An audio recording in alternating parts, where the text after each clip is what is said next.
हवाई जहाज की, तीनों की बेहतरीन कनेक्टिविटी प्रयागराज के लिए उपलब्ध रहेगी।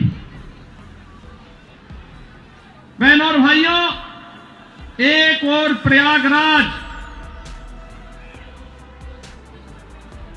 मां गंगा के तट पर लगने वाला इस सदी का सबसे बड़ा महाकुंभ प्रधानमंत्री मोदी जी के विजन के अनुरूप देश और दुनिया से आने वाले श्रद्धालुओं को न केवल आकर्षित कर रहा है बल्कि पुण्य का भागीदार भी बना रहा है। नमामि गंगे परियोजना के बाद मां गंगा की अविरल और निर्मल धारा का दर्शन देश और दुनिया कर रहा है, संगम में स्नान कर रहा है। कल आपने देखा होगा उत्तर प्रदेश सरकार के मेरे सभी मंत्रीगण, 54 मंत्री मेरे साथ प्रयागराज के संगम में एक साथ डुबकी लगाए हैं, एक साथ डुबकी लगाए हैं, पुण्य के भागीदार बने हैं। हम सब सौभाग्यशाली हैं कि देश और दुनिया से आने वाले श्रद्धालुओं की सेवा करने का इस महाकुंभ के बहाने हमें अवसर मिला और उत्तर प्रदेश को नजदीक से देखने का अवसर इन सभी पूज्य संतों को, श्रद्धालुओं को प्राप्त हो रहा है। बहनों और भाइयों, अगर एक मुख्यमंत्री के रूप में मैं और मेरे मंत्रीगण प्रयागराज के संगम में स्नान कर सकते हैं तो मैं पूछना चाहता हूं, दिल्ली में आम आदमी पार्टी के अध्यक्ष से अरविंद केजरीवाल जी से मैं पूछना चाहता हूं, क्या यमुना जी में वह भी अपने मंत्रियों के साथ जाकर के स्नान कर सकते हैं क्या?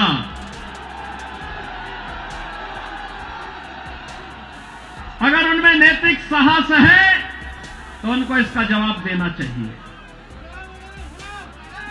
यमुना मैया को एक गंदे नाले के रूप में बदलने का अपराध क्या उन्होंने किया है कि नहीं किया है? और अगर वह व्यक्ति इस बात का अपराधी है तो फिर मुझे नहीं लगता है कि जनता जनार्दन की इस अदालत में उन्हें कोई माफी दी जानी चाहिए। वो माफी के हकदार नहीं हो सकते। बहनों और भाइयों, आज जब हम लोग दिल्ली की स्थिति को देख रहे हैं, ये राष्ट्रीय राजधानी है और राष्ट्रीय राजधानी में एनडीएमसी के क्षेत्र को छोड़ दें, शेष दिल्ली में क्या स्थिति है सड़कों की, शेष दिल्ली में क्या स्थिति है सीवर की, शेष दिल्ली में क्या स्थिति है स्वच्छता की और क्या स्थिति है पेयजल की। ये बुनियादी सुविधाएं होती हैं, ये बुनियादी सुविधाएं होती, हर नागरिक का अधिकार होता है इन सभी सुविधाओं पर। याद करिए, आज से एक दशक पहले तक लोग याद करते थे, सुविधा प्राप्त करने के लिए दिल्ली आने की बात करते थे, सुविधाओं के लिए दिल्ली आते थे। अच्छी सड़क देखनी हो, मॉडल देखना हो, मेट्रो का मॉडल जो सरदार अटल बिहारी वाजपेयी जी ने प्रारंभ किया था, उसे देखने के लिए पूरा देश दिल्ली आता था। सड़कों की बात होती थी, दिल्ली आता था। स्वच्छता की बात होती थी, दिल्ली आता था। कोई नया कार्य होता था, उसको देखने के लिए लोग दिल्ली आते थे। लेकिन बहनों और भाइयों, आज क्या स्थिति है, क्या बना दिया है? सड़क पे गड्ढा है या गड्ढे में सड़क है, कोई पता ही नहीं लग रहा है। मैं जब से चल रहा हूं यही दिल्ली के अंदर देख रहा हूं। बहनों और भाइयों, ये हमने खिलवाड़ करने की छूट एक व्यक्ति को और उनके गिरोह को क्यों दे दी है? स्वच्छता की स्थिति कितनी दुर्गतिपूर्ण है। कूड़ा का ढेर पड़ा हुआ है, गंदगी का ढेर पड़ा हुआ है। दिल्ली राष्ट्रीय राजधानी के अंदर इस प्रकार की दुर्गति हो, सीवर बह रहा सड़कों पर, हमारे वाहनों को भी उसी सीवर के बहते हुए सीवर से गुजरना पड़ा। और अभी तो पेयजल का भीषण संकट आने वाला है। दिल्ली में आम आदमी पार्टी की सरकार का पाप का भुगतभोगी हमारी पावन मथुरा वृंदावन के श्रद्धालुओं को और संतों को भी उठाना पड़ता है। वहां मां गंगा एक गंदे नाले में बदल करके जाती है।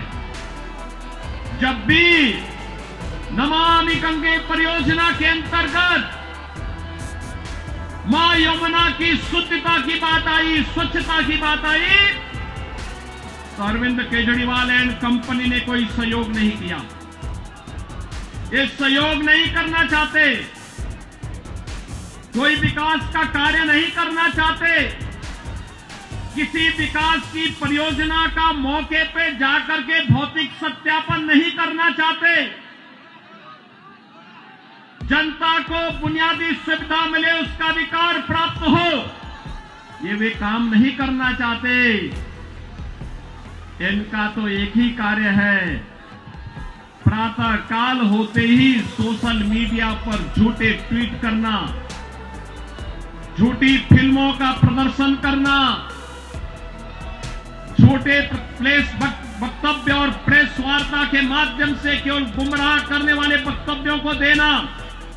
जितना समय झूठ बोलने की एटीएम के रूप में आम आदमी पार्टी और उनके नेता समय बर्बाद करते हैं, ये झूठ का एटीएम बनने की बजाय अगर उन्होंने जनता की जन सुविधा और विकास के बारे में सोचा होता तो 10 वर्ष में दिल्ली की कायाकल्प हो गई होती, दिल्ली बदल गई होती। लेकिन बहन और भाइयों, दिल्ली बदलने की नहीं, इन लोगों ने दिल्ली को तो एक कूड़ा घर बना दिया है, दिल्ली को अव्यवस्था का एक अड्डा बना दिया है। आजकल मैं सुन रहा हूं अपने भाषणों में से अरविंद केजरीवाल जी बार बार उत्तर प्रदेश की चर्चा कर रहे हैं, लेकिन उनको भूलना नहीं चाहिए अब मॉडल के रूप में उत्तर प्रदेश को लोग देख रहे हैं। मैं पूछना चाहता हूं, दिल्ली के अंदर भी ओखला औद्योगिक क्षेत्र है और पिछले 10 वर्ष में उद्योग ना के बराबर लगे हैं, कोई सुविधा नहीं, कोई सुविधा नहीं। आम आदमी पार्टी ने एक सुनियोजित साजिश के अंतर्गत ओखला दिल्ली के अंदर उद्योग तो नहीं लगने दिए, कोई रुचि भी नहीं ली, लेकिन इसमें बांग्लादेशी घुसपैठियों को, रोहिंग्या को जरूर बसाने का काम किया है। आम आदमी पार्टी के नेताओं के घर में आधार बनाने की मशीन के माध्यम से आधार बांटे जाते हैं इन बांग्लादेशी घुसपैठियों को, और दूसरी तरफ उत्तर प्रदेश में न्यू ओखला के रूप में नोएडा की तस्वीर भी आप सबके सामने है। आज आप जाइए दिल्ली की सड़कों को और नोएडा की सड़कों को जाकर के देखो, जमीन आसमान का अंतर नजर आएगा। दिल्ली की सड़कों को और गाजियाबाद की सड़कों को जाकर के देखो, जमीन आसमान का अंतर नजर आएगा। उत्तर प्रदेश के शिक्षण संस्थानों को, उत्तर प्रदेश के मेडिकल कॉलेजेस को और दिल्ली के अंदर यहां की राज्य सरकार के द्वारा चलाए जाने वाले वे जर्जर विद्यालय के भवनों को देख करके आप अंदाजा लगा सकते हैं कि बच्चों के भविष्य के साथ इनका व्यवहार क्या है। बहनों और भाइयों,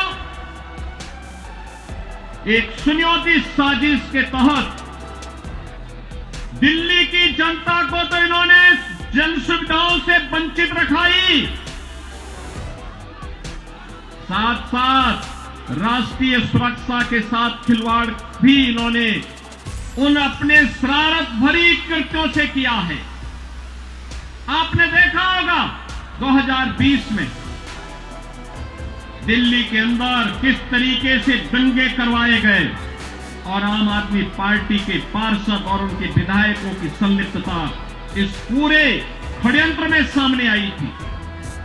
ये लगातार राष्ट्रीय सुरक्षा के साथ खिलवाड़ कर रहे हैं। स्वाभाविक रूप से जो अपने गुरु सरदेव अन्ना हजारे को धोखा दे सकता हो, वह व्यक्ति जनता को भी धोखा देने में माहिर होगा। देश को भी धोखा दे रहे हैं, जनता जनार्दन को भी धोखा दे रहे हैं। लगातार अपने वक्तव्यों के माध्यम से ऐसे ऐसे वक्तव्य जारी कर रहे हैं जिसमें अब मैं विश्वास के साथ कह सकता हूं कि दिल्ली की जनता आने वाली नहीं है। और मैं यही अनुरोध करने के लिए आया हूं। बहनों और भाइयों, मैं आपको एक बात और कहना चाहता हूं। मैं आपसे एक बात और कहना चाहता हूं। जो यहां पर आम आदमी पार्टी की सरकार और आम आदमी पार्टी जो लगातार कह रही है, ये लगातार एक बात को कह रही है कि इन्होंने यहां पर बिजली दी है। बहनों और भाइयों, एनडीएमसी का क्षेत्र जहां बिजली मिलती है 24 घंटे, वह गृह मंत्रालय और शहरी विकास मंत्रालय भारत सरकार के अंतर्गत आता है। शेष दिल्ली में पावर कट देश के किसी भी बड़े महानगर से, किसी भी नगर से ज्यादा पावर कट है। मैं कह सकता हूं उत्तर प्रदेश की आबादी 25 करोड़ की है। हर जिला मुख्यालय को 24 घंटे की बिजली आज के दिन पर हम दे रहे हैं। और बिजली का पर यूनिट दाम उत्तर प्रदेश में एक सामान्य उपभोक्ता के लिए अगर है तो यह 3 से 3.5 रुपए है, इससे ज्यादा नहीं है। दिल्ली में यही 9 से लेके 10 रुपया है। यानी उत्तर प्रदेश से 3 गुना पैसा लेते हैं, लेकिन 24 घंटे बिजली यहां पर नहीं दे पा रहे हैं। बहनों और भाइयों, मैं केवल आपसे एक बात कहना चाहता हूं। जो लोग आपके साथ खिलवाड़ कर रहे हो, आपको जन सुविधाओं से वंचित कर रहे हो, दिल्ली की पूरी तस्वीर को बदसूरत कर रहे हो, राष्ट्रीय सुरक्षा के साथ खिलवाड़ कर रहे हो, ऐसे लोगों को सत्ता में दोबारा आने का कोई अधिकार नहीं होना चाहिए। कोई अधिकार नहीं होना चाहिए। आज आपके सामने भारतीय जनता पार्टी की डबल इंजन की सरकारें आपके पास काम करती हुई अगल बगल के राज्यों में नजर आ रही है। उत्तर प्रदेश है, हरियाणा है, राजस्थान है, मध्य प्रदेश है, छत्तीसगढ़ है। इन सभी राज्यों में जाकर के देखो। मैं कल एक न्यूज पढ़ रहा था कि पंजाब की कुछ बहनें आम आदमी पार्टी के कार्यालय का घेराव की है, श्री अरविंद केजरीवाल के घर का घेराव की है और ये इस बात को लेके कही है कि जो वायदा किया था इन्होंने पंजाब में सरकार बनाने के पहले कि 1000 रुपया हर महिला को देंगे, ये दिया ही नहीं और वे महिलाएं इसलिए घेराव करने के लिए आई थी। इन्होंने यहां पे दिल्ली में भी घोषणा की कि मुल्ला और मौलवी को यहां पर पहले से ही ये लोग वेतन देते थे। आज दिल्ली की आर्थिक स्थिति इतनी बदहाल कर चुके हैं कि उनको भी कई महीनों का नहीं मिला और जब वहां से हो हल्ला शुरू हुआ तो इन्होंने उसको डाइल्यूट करने के लिए कहा कि हम पुजारियों को भी देंगे।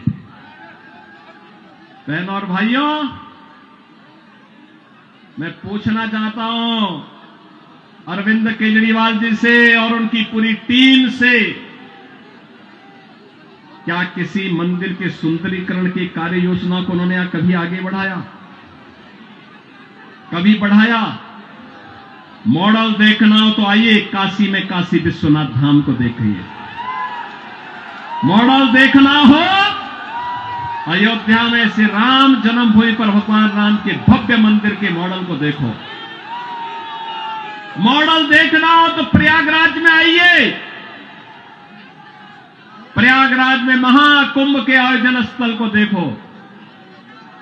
आस्था का सम्मान ऐसे होता है। 1000 से अधिक ऐसे विरासत से जुड़े हुए धार्मिक और आध्यात्मिक स्थलों के पुनरुद्धार और सुंदरीकरण का कार्य के लिए उत्तर प्रदेश के अंदर चल रहा है या पूरा हो चुका है। बहनों और भाइयों, यहां पर आम आदमी पार्टी आपकी भावनाओं के साथ खिलवाड़ कर रही है, लेकिन वे भत्ता देने की बात और मानदेय देने की बात करते समय भूल गए कि उन्होंने बौद्ध मठों से जुड़े हुए भंतों को छोड़ दिया है। बनते भी पाए इसकी उनको चिंता नहीं। भगवान वाल्मीकि के समय से वाल्मीकि समुदाय से जुड़े हुए तमाम हमारे संत वाल्मीकि मंदिरों में पूजा अर्चना करते हैं, उनको उन्होंने भुला दिया। उनके एजेंडे में कहीं नहीं। आम आदमी पार्टी के एजेंडे में रविदासी मंदिरों के पुजारी नहीं है। यानी आज भी इनकी तुष्टीकरण की जो पॉलिसी चली आ रही है, बांटो और राज करो की पॉलिसी चली आ रही है, वह अभी भी मानदेय और सरकारी पैसे से उस मानदेय या भत्ता देने में भी उसमें ये लोग परहेज नहीं कर पा रहे हैं। और इसीलिए तो मैं आप सबसे कहना चाहूंगा कि बहनों और भाइयों, आज प्रधानमंत्री मोदी जी के नेतृत्व में हम एक नए भारत का दर्शन कर रहे हैं। एक नया भारत। अगर हमें काशी में काशी विश्वनाथ का दर्शन कराता है तो उत्तराखंड में केदारपुरी में भगवान केदारेश्वर का भी भव्य मंदिर का पुनरुद्धार का कार्य वहां चल रहा है। मध्य प्रदेश में महाकाल का महालोक है, तो उत्तर प्रदेश के विंध्यवासिनी में मां विंध्यवासिनी का धाम भी एक नए कॉरिडोर के रूप में विकसित हुआ है।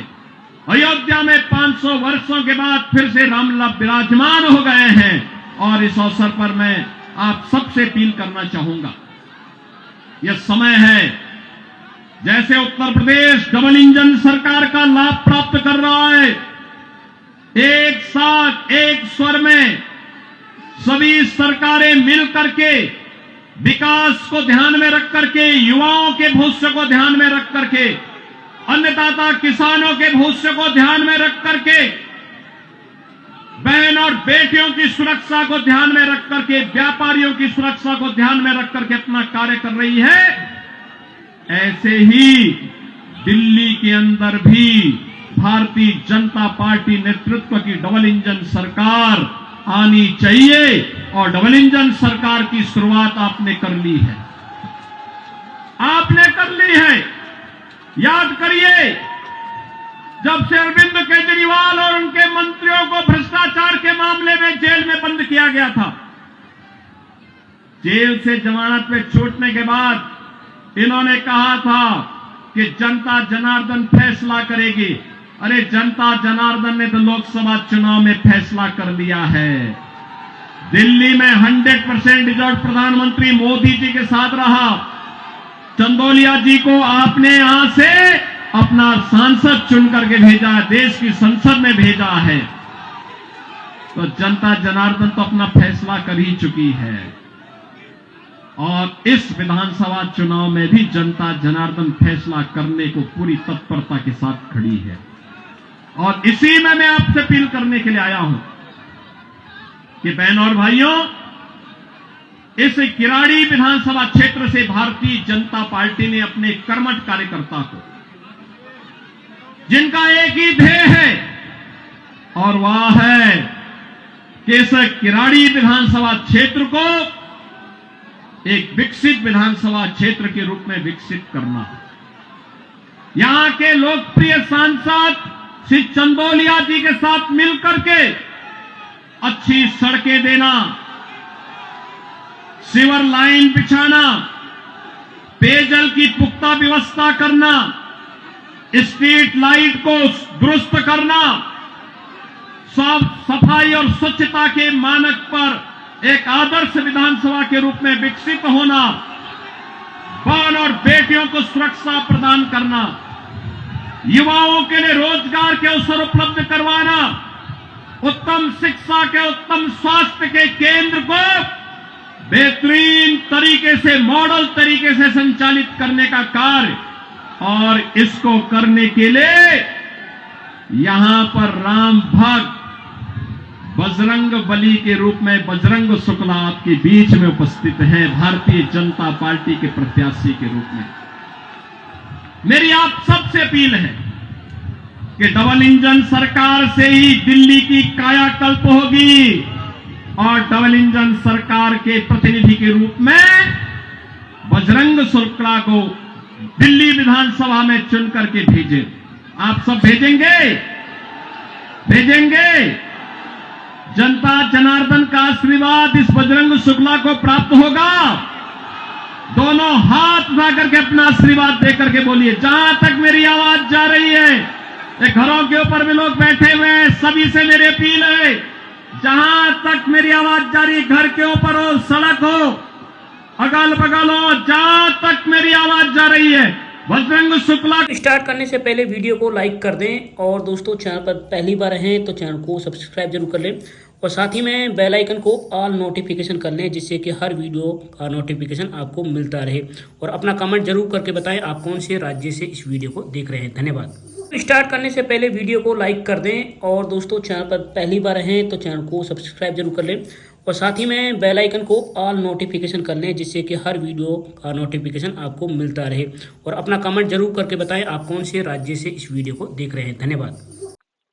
जैसे ही दिल्ली विधानसभा चुनाव शुरू हुआ और योगी अपना एंट्री हुआ, योगी का एक नारा महाराष्ट्र और हरियाणा में भी सफल रहा, वहां पर भी बीजेपी ने बम्पर जीत की। अब यहाँ पर योगी का ये एंट्री से केजरीवाल सदमा में है। पूरी जानकारी करेंगे दोस्तों, चैनल पर नहीं जुड़े